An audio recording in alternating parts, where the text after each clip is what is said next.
Ukraine को सुरक्षा guarantee देने का प्रस्ताव भी इस बातचीत में है। यूएस और यूरोप सुरक्षा गारंटी पर सहमत हैं। सुरक्षा गारंटी का खर्च यूरोपीय देश उठाएंगे। 90 अरब डॉलर के यूएस वेपन खरीदेगा यूक्रेन। यूक्रेन में ड्रोन उत्पादन का भी समझौता हुआ है। तो देखिए, सिक्योरिटी गारंटी का मुद्दा बड़ा अहम है। सुरक्षा गारंटी पर फ्रांस के राष्ट्रपति मैक्रों का बयान हम आपको अब दिखाते हैं। हमें सुरक्षा गारंटी की जरूरत है, मैक्रों कह रहे हैं। यूक्रेन समेत पूरे यूरोप की सुरक्षा दांव पर लगी हुई है। यानी मैक्रों ये बताने की कोशिश कर रहे हैं कि खतरा सिर्फ यूक्रेन को नहीं, पूरे यूरोप को है। सुनिए। तो देखिए, ये है पुतिन का डर, पुतिन का खौफ बाकी है। ज़ेलेंस्की का जहां तक सवाल है, सुरक्षा गारंटी के लिए 90 अरब डॉलर के हथियार खरीदेंगे ज़ेलेंस्की। अभी कोई डील नहीं हुई है, अगले 10 दिन में यह समझौता संभव है। इमैनुअल मैक्रों क्या कह रहे हैं? वो कह रहे हैं कि यूक्रेन को ही नहीं, हमें भी सुरक्षा गारंटी की जरूरत है। UEN Jaipur is a perfect target for prospective students aspiring for good jobs, good education with future-ready skills. Ukraine और पूरे यूरोप की सुरक्षा पर संकट है। डोनाल्ड ट्रंप क्या कह रहे हैं? उम्मीद है पुतिन यूक्रेन की सुरक्षा गारंटी स्वीकार करेंगे। सवाल यह है कि क्या रूस का खौफ दिखाकर हथियार बेच रहे हैं ट्रंप? क्या यूक्रेन से ज्यादा यूरोप को खुद की सुरक्षा का डर सता रहा है? यह है बड़ा सवाल। मेजर जनरल एसपीपी सिंह हमारे साथ मौजूद हैं। सिंह साहब, मुझे तो पांचों उंगलियां घी में नजर आ रही हैं डोनाल्ड ट्रंप के। मतलब डोनाल्ड ट्रंप के ऊपर यह तमगा भी सज जाएगा कि उन्होंने सीज फायर करा दिया, जंग रोकने के लिए बड़ी कोशिशें की। दूसरी तरफ उनके हथियार भी बिकते रहेंगे। यूक्रेन यूरोप के जरिए वो हथियार खरीदता भी रहेगा। और पुतिन 20% हिस्से पर कब्जा करके बैठे हैं, वो छोड़ने वाले नहीं। समीर, जो आपने ऑप्शंस कवर किए हैं पहले और जो अभी आपने बोला है, इन सब चीज़ों से मैं सहमत हूँ जी।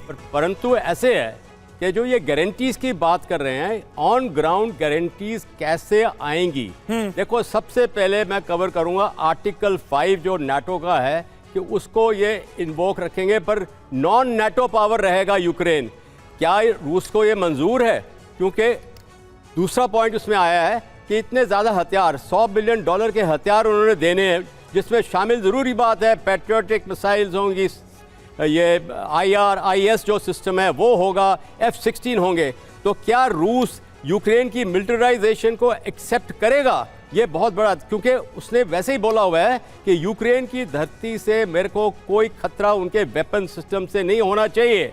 तो ये सब चीज़ें हैं जो गारंटीज़ की बात तो कर ली, पर ऑन ग्राउंड कैसे आएगा इसकी काफ़ी मुश्किलातें सामने आनी हैं। और ये जब मीट होगी, ज़रूरी बात है कि मीट ज़ेलेंस्की पुतिन की होगी, बेशक ट्राइलेटरल होगी और उसमें कुछ कदम आगे बढ़ेंगे।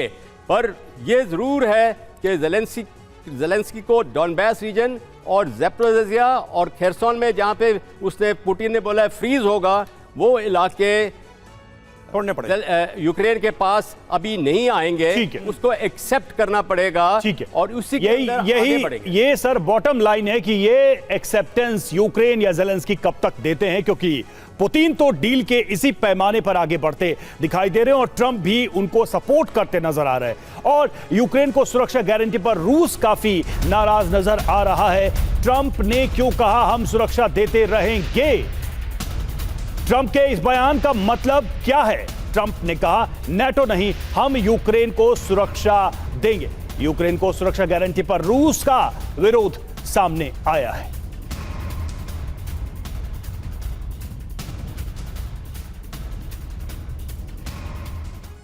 तो यूक्रेन की सुरक्षा पर यह नया संग्राम छिड़ता हुआ नजर आ रहा है। पुतिन का प्लान क्या है, आइए आपको समझाते हैं। सबसे पहले ये आपको बताते हैं कि डोनाल्ड ट्रंप ने क्या कहा है, उनकी मंशा क्या है, उनका रुख क्या नजर आ रहा है। और ये जो सुरक्षा गारंटी का सवाल है, ये धीरे धीरे बड़ा होता हुआ नजर आ रहा है, क्योंकि ऐसा लग रहा है कि पूरी तरह से सुरक्षा की गारंटी यूक्रेन को हासिल हो, पुतिन ये चाहते नहीं है। ट्रंप ने कहा नाटो नहीं, हम यूक्रेन की सुरक्षा करेंगे, दीर्घकालिक शांति के लिए सबके साथ मिलकर काम करेंगे। अब इसके मायने क्या हैं?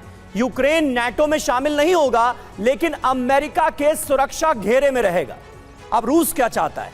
सुरक्षा के बहाने किसी और देश की यूक्रेन में एंट्री ना हो। यूक्रेन में दूसरे देश की एंट्री से मॉस्को की सुरक्षा खतरे में पड़ेगी और यही तो सबसे बड़ा मुद्दा रहा है रॉबिंदर सर। और कुल मिलाकर अगर देखा जाए तो पूरी जंग की बुनियाद ही यही थी कि नाटो का मेंबर नहीं बनेगा यूक्रेन, नाटो देशों जैसी सुरक्षा उससे हासिल नहीं होगी। अब अगर उससे वो सुरक्षा गारंटी हासिल हो जाती है आर्टिकल 5 वाली ही, तो फिर बात तो घूम फिर कर वही हो गई। तो क्या इसके लिए पुतिन राजी हो जाएंगे, तैयार हो जाएंगे जैसा ट्रंप दावा कर रहे हैं?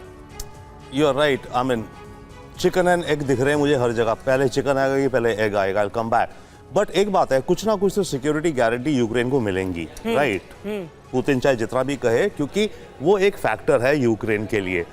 बट कमिंग बैक, देखिए बात ये थी कि सीज फायर हो पहले, या पहले पीस फॉर्मूला बनाया जाए और फिर सीज फायर हो, राइट? ये चल रहा था पहले, ये या ये।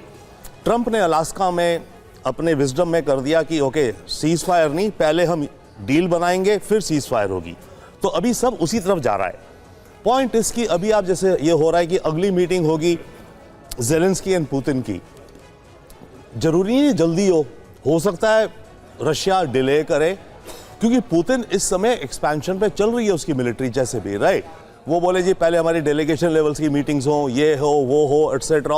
तो पुतिन ज़ेलेंस्की की मीटिंग मुझे शायद इतनी जल्दी अभी होती दिख नहीं रही, हालांकि कहा जा रहा है कि अगले 10-15 दिन में शायद हो जाएगी।